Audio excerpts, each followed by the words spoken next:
Je pense qu'on a tous à apprendre les uns des autres.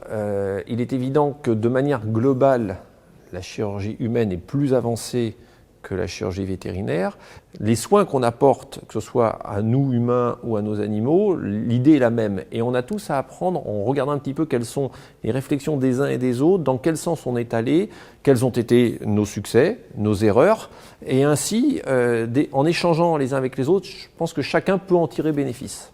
Si on prend l'exemple des ostéotomies tibiales, c'est quelque chose dont on s'est inspiré en médecine humaine, mais quand on en discute avec nos homologues humains, ça les intéresse de voir la manière dont on a utilisé la technique humaine, quels sont nos résultats chez nos animaux, et voir peut-être eux-mêmes sur certaines affections comment ça pourrait être utilisé. On a des anatomies différentes. Chacun est parti des fois sur des réflexions techniques différentes. Et finalement, on s'aperçoit que les avancées des uns et des autres peuvent se compléter.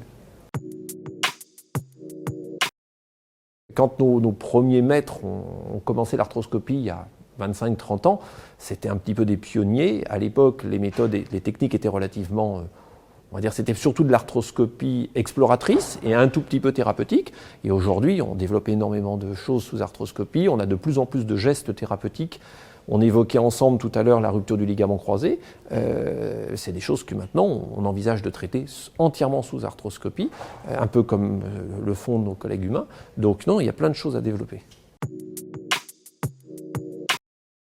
Alors il y a un petit peu d'arthroscopie chez le chat. On a l'occasion d'en faire un petit peu. On est un petit peu limité quand même par la taille de l'articulation, qui est assez limitée chez un chat, donc qui forcément nous amène à moins de possibilités, mais c'est tout à fait envisageable de pouvoir faire de l'arthroscopie chez le chat. Ça a déjà été réalisé, publié, mais voilà, avec beaucoup moins d'indications. Le mélange entre des techniques finalement qui étaient un petit peu anciennes, qui reviennent un petit peu à la mode, un travail extra-articulaire associé certainement à des ostéotomies de nivellement tibial. Et donc le mixage des deux pourrait être effectivement la solution de demain.